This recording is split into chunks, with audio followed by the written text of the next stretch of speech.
I make my way back inside, though Amicus meets me right at the entrance. He glares. What in the hell does he think he's doing? What did he make you do? Oh, he's so mad. Amicus sits upon my shoulder, looking me over.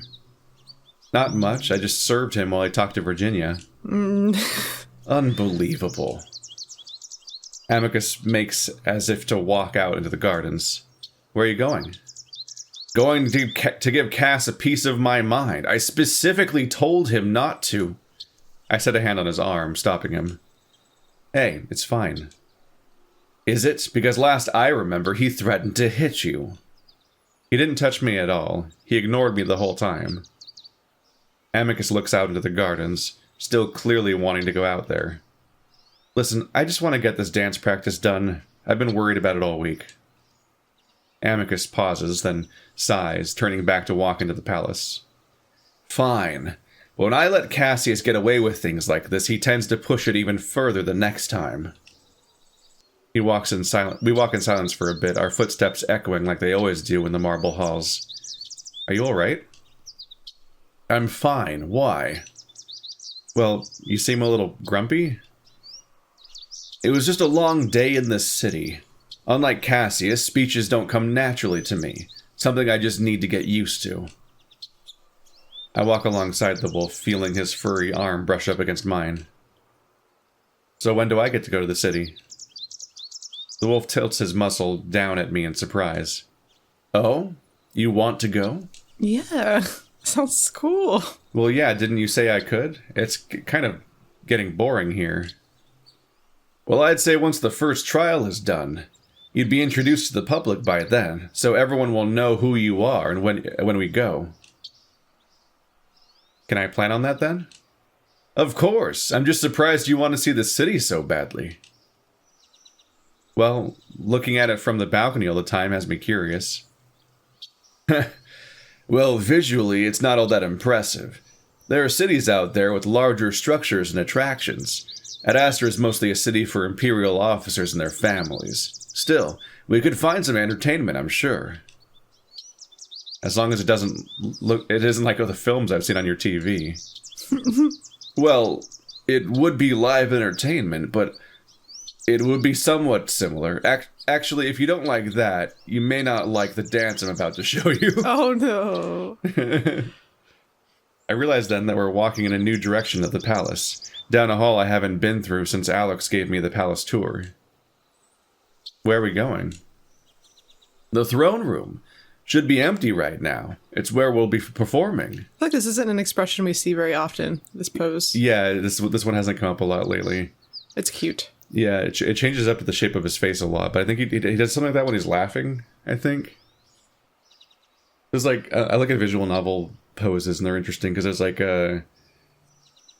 I think there's usually like a series of reused bodies that they use different heads on sometimes. Like, yeah, I mean that's how it is a lot of the time. It's like I think there's like a laughing pose or something that looks similar to this one, but I can't remember. Well, yeah, because I think he has his like it's the same where he has like his paws like resting on his hips like that. He's like laughing with his head tilted up, like ha ha ha, ha, you know. Boisterous. I feel myself getting a little nervous as we approach the large set of double doors. Amicus presses his paw onto the black panel and they slide open. Inside, I'm greeted by the largest room in the palace I've seen yet. I look up at the glistening halls, craning my neck to see the ceiling arch dozens of meters above us. Afternoon light filters through the windows, lighting up the place in a warm orange glow. Wow. You like it? Yeah. I look at the throne, framed by pillars and crystals that appear to be levitating. The crystals look similar to other structures in the palace that are used mainly as a light source. It's just that these ones are a lot bigger. Amicus walks into the center of the room, our footsteps sounding much more cavernous here. We actually don't use it very often. It's more of a tradition. More for tradition. So you won't sit on the throne all day yelling at people? Sadly, no. I can only remember a handful of times that Father sat in it. I look around a bit, spinning in a slow circle. When I see Amicus again, he's quiet. His arms are folded as he stares at the throne. The look on his face tells me that he's deep in thought. I clear my throat. So did you want to show me the dance? Oh, right. Amicus walks towards me until he's standing just a few feet away. He sighs, then frowns, his ears down. What? I wait, but he doesn't say anything. What?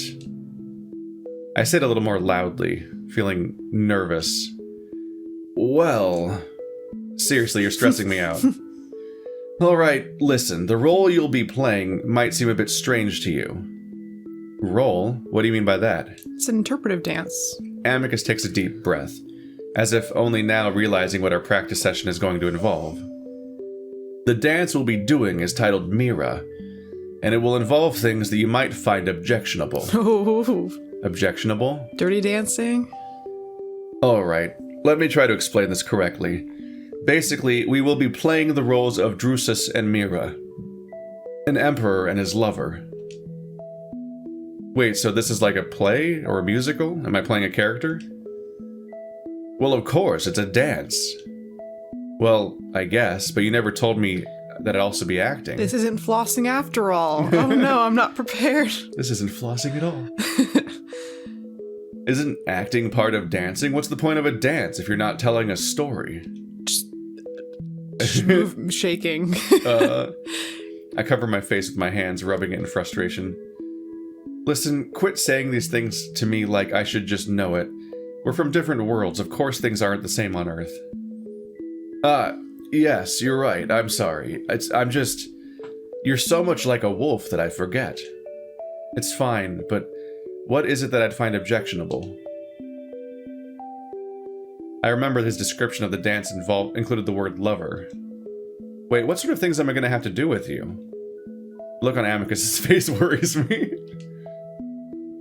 I feel myself getting angry, realizing now why Amicus had put this off for so long. I glare at him.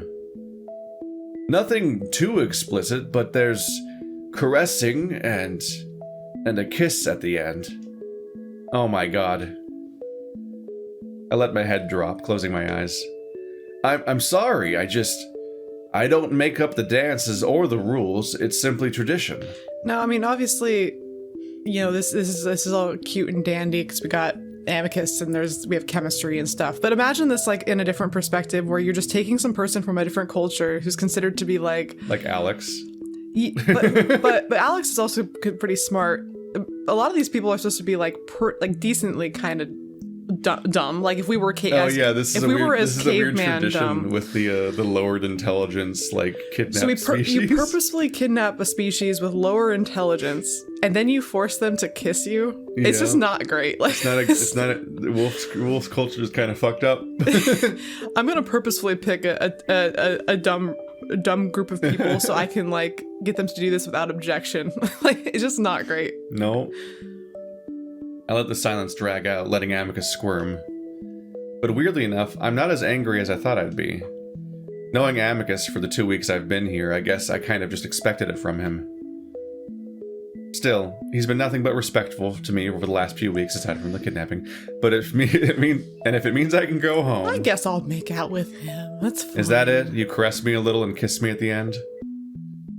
For the most part, yes. And you're playing the role of a female, so you must dress a certain way. Are you kidding me?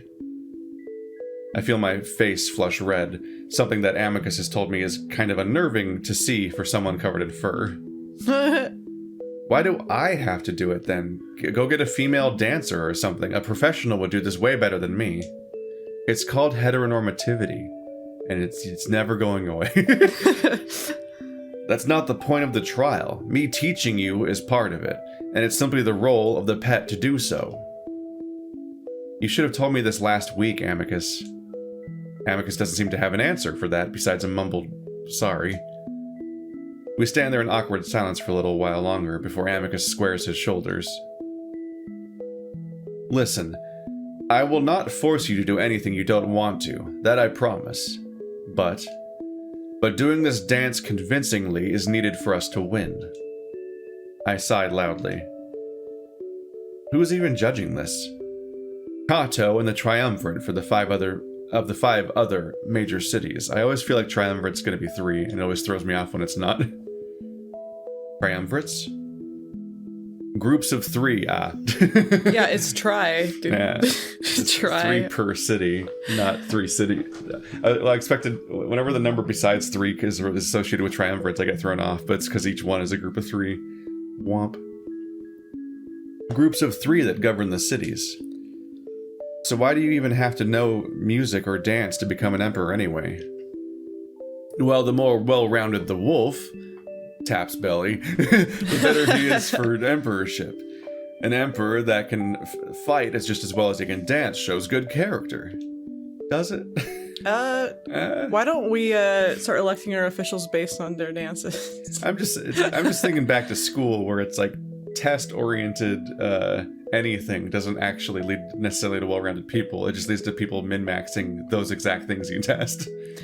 I feel like this would be the equivalent of like having our two representatives play like a game of chess, playing like DDR, and then having to get into a fist fight with each other. Yeah. It's a...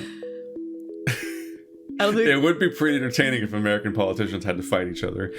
Oh, I would love that. Just to the death. Because they do rhetoric. So there is the debate stage, basically. Yeah, rhetoric has a... But that's only one rhetoric of 3, has and the other 2 are dance and combat. And combat, I guess, makes sense considering just considering their culture and they're gonna get in wars a lot. It's a thing, you know. I don't know. The dance one throws me off a bit. I think telling good jokes could be just as like if Dances with the Stars became part of the electoral process. Oh my goodness! I'm sure Biden wouldn't like fall apart. Like he wouldn't turn to dust. It would be the upside would kind of give an age cap to the government. Yeah, too. you couldn't really get like a young person would just come in and sweep the board. Like, yeah, you already have to be pretty old because you have to be like 45 to do a lot of stuff. Or I think that's just president actually. But like but giving us an age cap would be kind of nice because a lot of the older people are just making it worse because they're like these relics from ancient times where they just have horrible ideas and have been some of them have been in their offices for like longer than I've been alive, and that's horrifying because they're usually the worst ones. And I want to see Mitch McConnell break his little turtle back. Just snap it. Oh man, dude, I'm just picturing all these politicians. I'm just like Ted Cruz with a stormy face, like doing a jig. Like, oh my gosh. No. I don't want to see him ever do anything. Oh my gosh. I think Kamala Harris could probably do pretty good. Is he the most hated politician in the entire country? Both groups of politicians hate him and they all talk about how nobody trusts him. And I watched this whole little person dissect why his face makes him look untrustworthy. It's his face, dude. He has like the most swarmy face I've ever seen. It makes his existence where he is inexplicable. Because he's still there somehow. And it's like, who? How? Why? I don't understand. I don't understand at all. Because he's just popular enough in one specific place. I say both sides of the aisle, like they don't like him on either team. Like he's just kind of not liked. I don't know why. It's just really hard. It just shows it's really hard to get kicked out of office if you're in any kind of office. Like tenure is a bitch, dude. Yeah. All right, fine. Just show me the dance. That's why we need the age cap via dance. It's the dance test. Amicus lets out one of those relieved sighs that he seems to have reserved just for me. Oh. Ew, there probably are more of those. Thank you. Again, I'm sorry, I was just so busy with official business and everything else. I didn't know how to approach you about this. You were making excuses, weren't you? Because you were nervous because you like Marco, and that makes it harder to ask him about the dance part. Well, next time just tell me. I'm honestly more annoyed that you waited so long. Isn't the trial in a few days? 3 days. Great. But it's a simple dance. You'll be able to learn it in a few hours. Then we can practice tomorrow, too. All right. Oop. I look around. So do we have music or something? No, we don't need music, do we? Dude, rhythm. Oh, goodness. There's been a lot of fundamental assumptions about what the word dance means, and it's not working. We're seeing the translator at its most flawed in how it interprets things. I mean, I guess not. On Earth, we usually dance to music without having to tell a story. Oh, really? So you just dance for no reason? Yeah, it's footloose, bitches. Footloose? Kind of. We usually dance to have fun. So why do you need music? I think. It's such a basic thing, but I've never had to explain it to anyone before, so I find myself trying to figure out the right way to go about it. Well, we need a beat or a rhythm to dance to. I mean, not always, but usually we move to an even-spaced beat. Amicus absorbs that for a second, then chuckles. What? It's such a primate thing to do, to bang sticks and rocks together. You love your rhythms. It just sounds so, interesting. Getting judged hard right now. Wow, what a primate thing to do. It's really funny.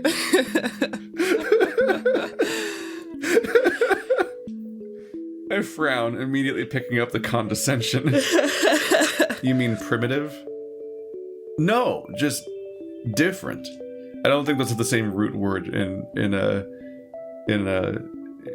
wolf that they do in English. Because I think those are related words.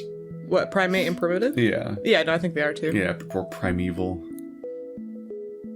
Triumvirate. I've Icarused. I sigh, letting it go for now. At least he's trying, I guess. Anyway, we're going to have an orator narrate the story for us. It's a combination of speaking and singing.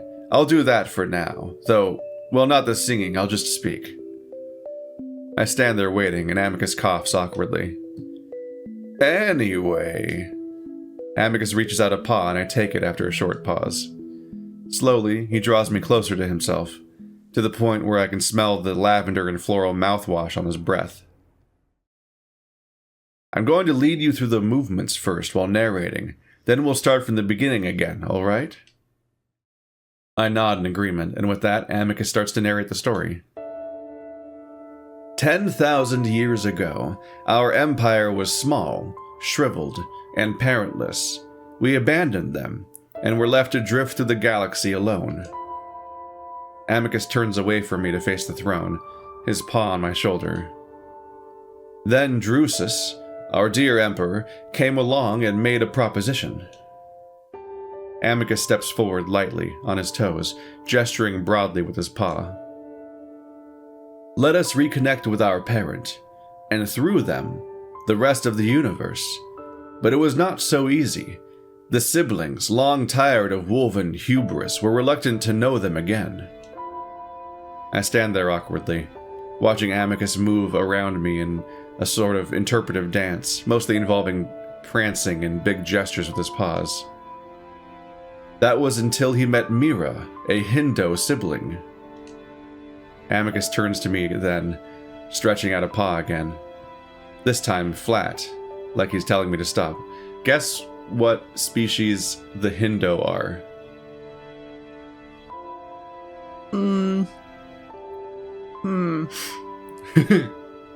Just thought I'd give you the chance now, before you know. Because once again, you're probably reminding us something, right? What? I'm reminded of something. The word Hindo? Well, I think Hindu.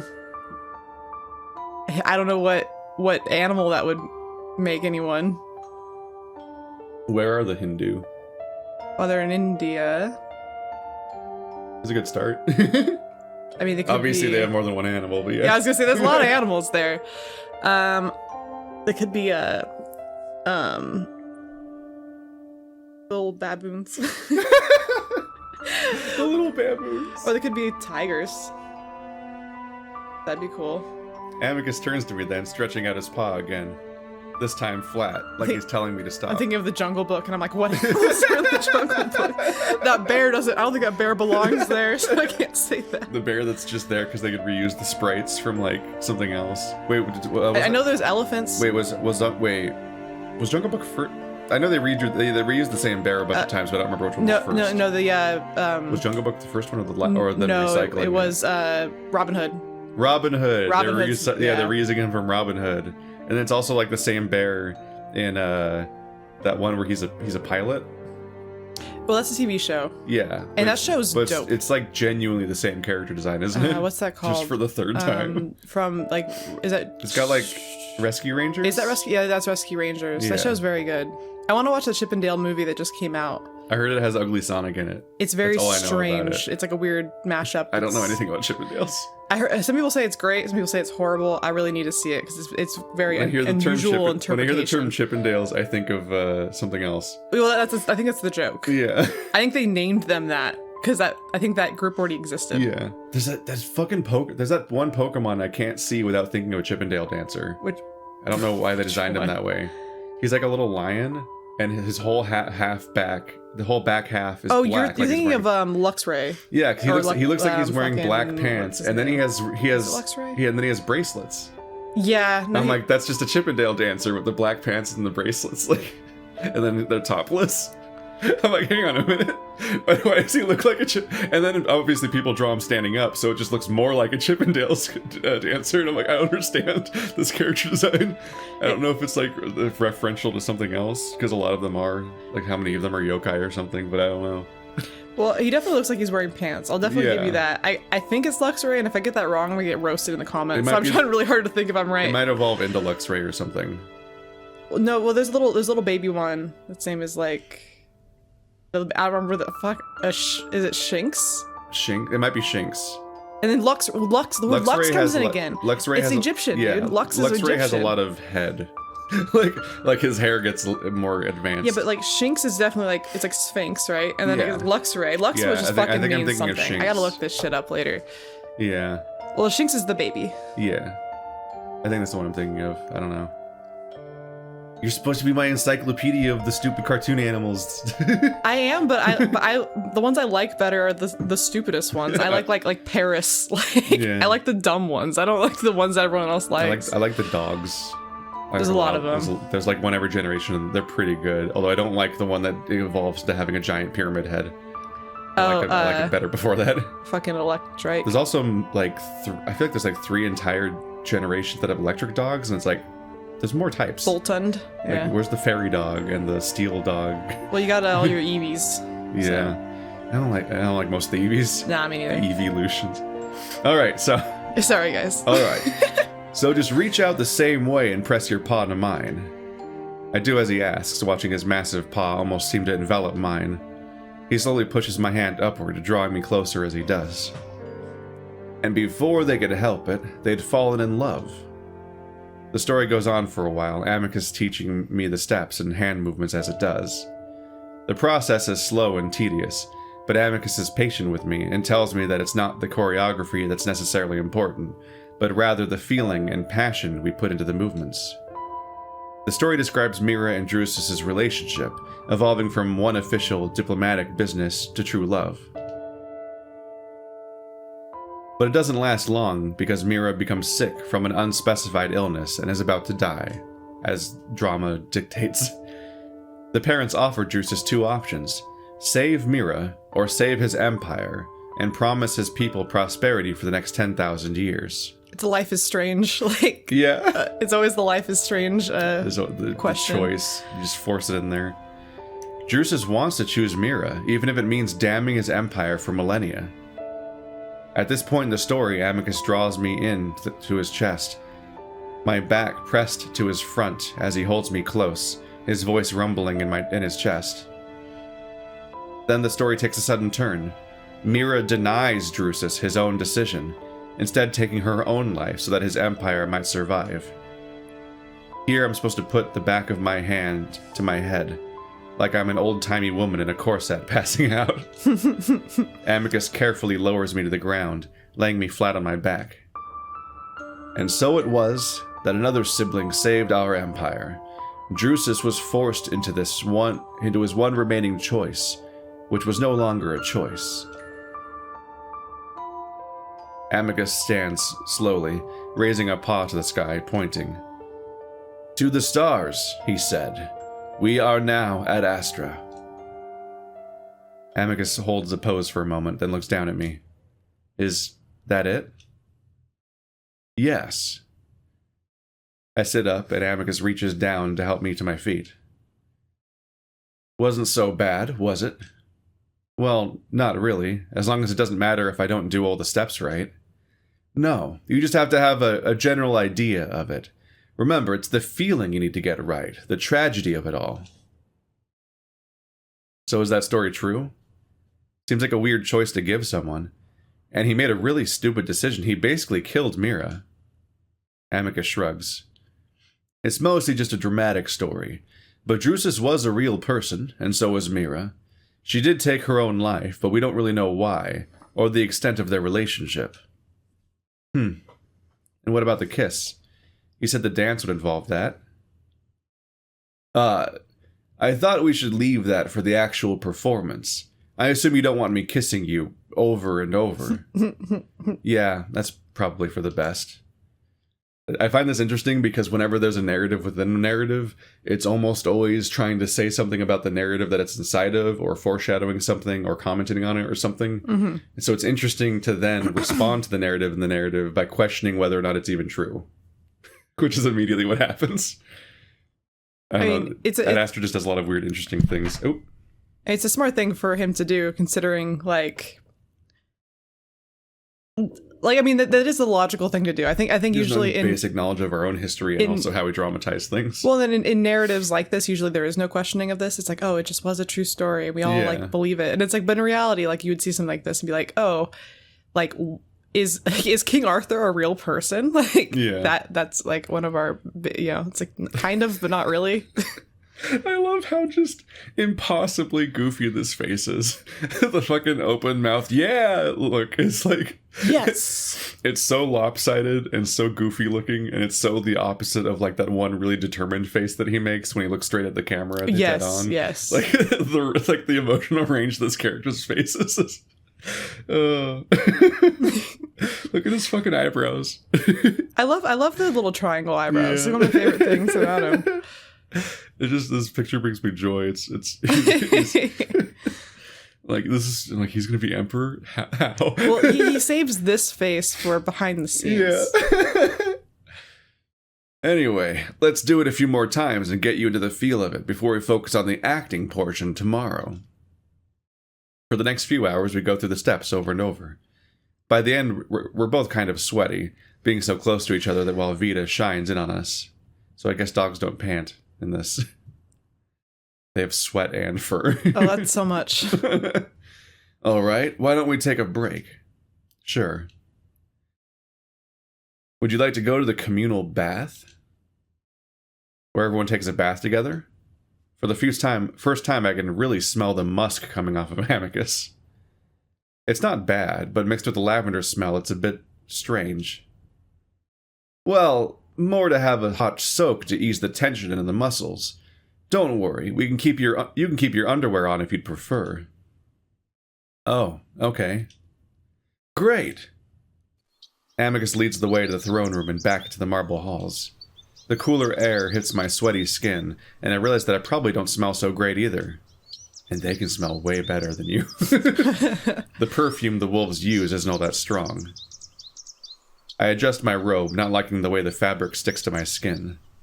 Actually, all this dancing has me wishing I had my jeans back. The dance positions had me feeling like I was hitching up and exposing my underwear. Maybe that's the point. Can I wear pants when we do the dance? Pants? Why? I don't know. I guess it's just easier to move around in them. It's fucking not. It's not. Just feels less weird because you're used to it, I guess.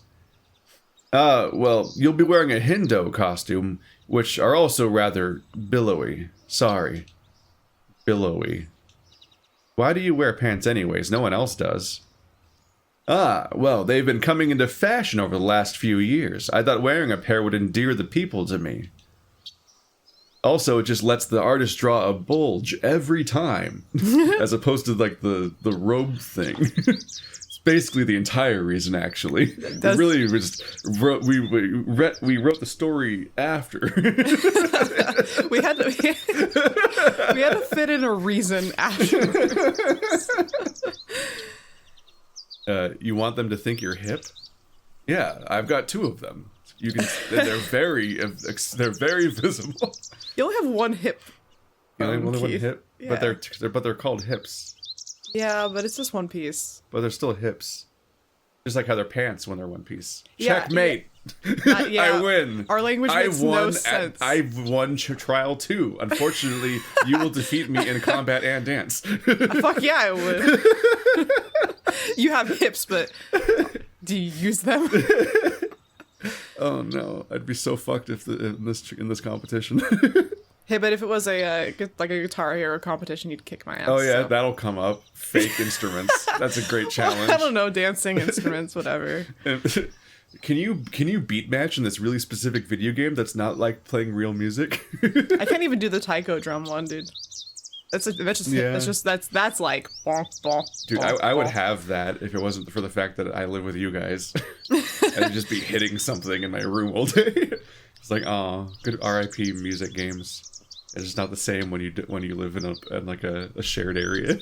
Well, if it weren't for you guys, I'd walk around naked all the time. So we all make compromises. And okay? drum the whole time. Naked drumming is how I start my day. It's zen. Probably would be, honestly.